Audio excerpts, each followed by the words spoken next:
Jadi kalau ada pepatah guru kencing berdiri, maka murid kencing berlari. Jadi seperti itulah berat. Guru itu berat tanggung jawabnya. Bukan hanya di sekolah, di sosial pun sama. Guru itu selalu disoroti. Ketika di masyarakat ada Pak Guru dan Bu Guru, pokoknya kepala sekolah. Asik yang-yangan. Mati disorot, alah, jadi guru kok yang-yangan. Nah, seperti itu beda seperti PNS yang lain. Anek mungkin apa-apa gue jangan ngarep tidur. Ada ya.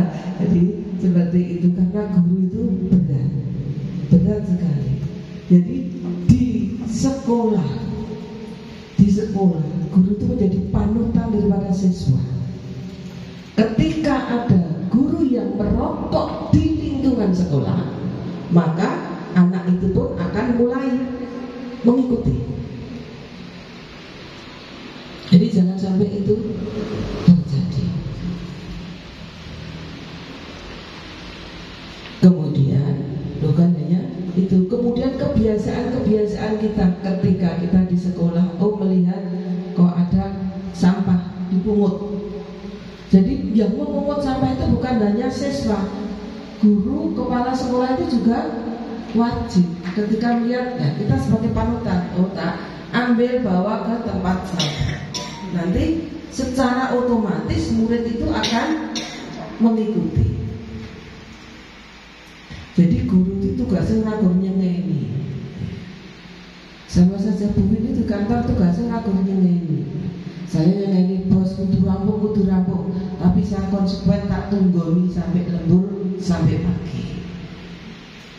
Jadi apapun alasannya, kita bisa memberikan contoh dan teladan kepada siswa didik kita. Nek guru nek sekolahan nek gane kerengan. Katakan ya, Mas Rodri karo Bu Wartini sak kelas contoh nih. Gane kok kerengan padu, ibu rebutan opo? Rebutan Mas Dibyo ya. Nah, di situ ada siswa yang melihat. Akhirnya apa? Siswa itu juga ikut. Kerengan kancane rebutan permen. Nek siswa itu kan simpel, permen. Jadi jangan sampai itu terjadi.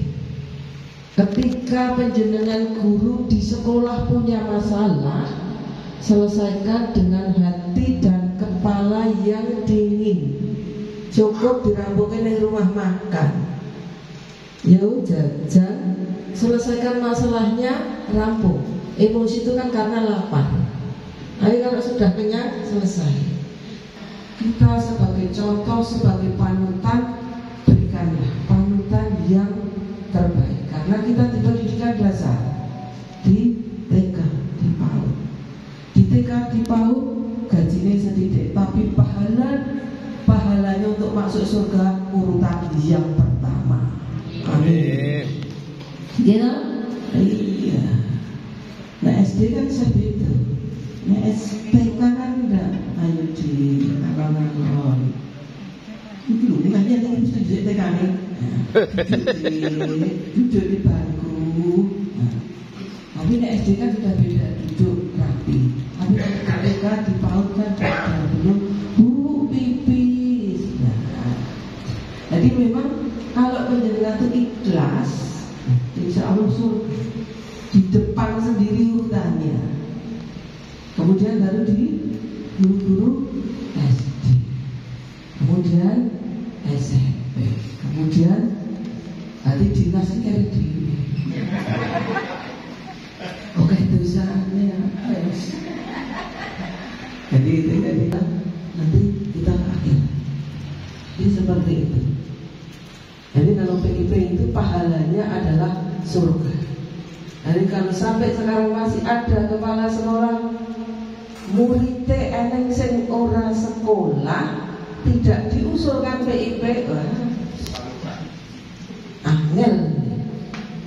Jadi saya harapkan ketika menjenengan punya siswa yang benar-benar tidak mampu, yatim piatu, usulkan di dapur. Jadi kita itu sebagai guru, sebagai panutan, tapi kita juga harus bisa melihat lingkungan kita. Lingkungan kita, oh anak ini kudune sekolah tapi ra iso sekolah, ada apakah? Lihat, jangan sampai anak-anak putus sekolah, terutama di daerah pinggiran. Ya, sana itu ada Tengkeng, Kadilangon, Pacing, Kaligayam, Belian. Jadi itu daerah-daerah yang rawan untuk putus sekolah. Yang pertama, yang kedua juga jadi rebutan. Rebutan antaranya Kabupaten Klaten dan Kabupaten Gunung Kidul. Jadi monggo panjenengan sebagai guru, sebagai kepala sekolah, berikanlah teladan yang baik. Di sekolah itu teladannya, pendidikan karakternya baik di sekolah, di situ akhirnya orang tua tak sekolah ini Klaten saja. Jadi selain kita sebagai tauladan, memberikan tauladan, tapi didiklah karakter siswa. Panjenengan amati anak-anak sekarang dengan anak-anak tempo dulu, tempo saya itu berbeda. Ketika anak-anak tempo saya naik sepeda ontel, ada lewat di depan rumah, ada orang mesti turun, dituntun, derek langkung bah. Tapi sekarang enggak. Sekarang naik motor ada orang berlayar, bangga sekali. Nah itulah pendidikan karakter yang sama. Karena orang tua kadang-kadang menyerahkan semuanya kepada sekolah. Ketika panjenengan itu punya siswa yang kira-kira rodo tanda kutip, koordinasi dengan wali murid, undang wali muridnya, disampaikan, Bu, ini putranya panjenengan ini kok punya bakat istimewa, didik bareng-bareng. Karena apa? Kalau sampai panjenengan itu tidak mau koordinasi dengan wali murid, nanti sing disalahkan sekolah.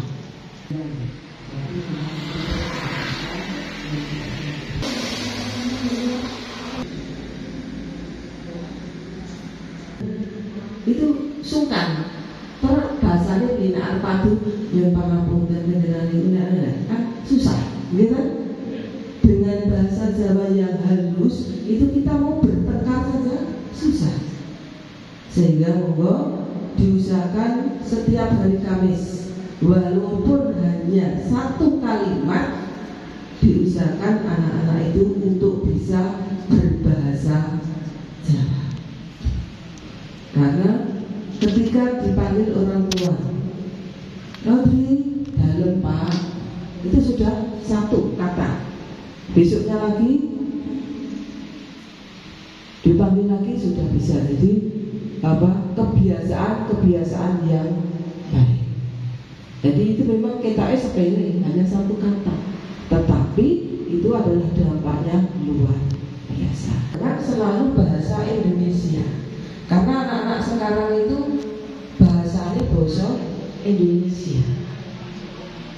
Jadi seperti itu. Jadi saya harapkan biasakan mungkin seminggu sekali menggunakan bahasa Jawa.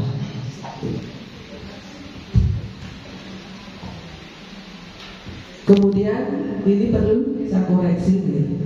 Ini kalau di korel yang lain tadi sampaikan Pak Tegio, ada TK, ada SD, ada SMP, SMA, SMK, Camat dan Purko Pinjam.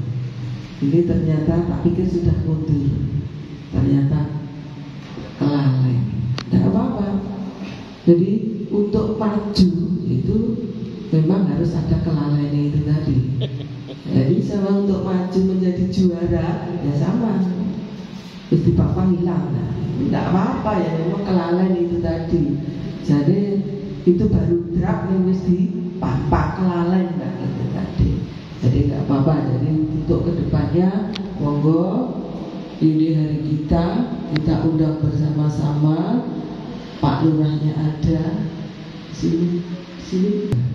Jadi biar besok.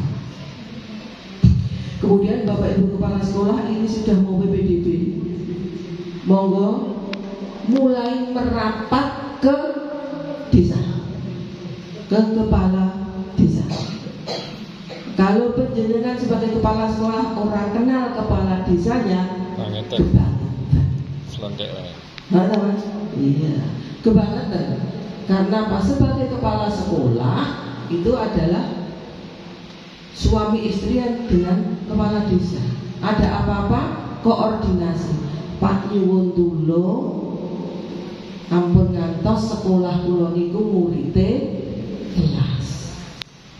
Jadi nek gadungan ya sekolah nek gadungan. Korjo bukan. Karena 1 2.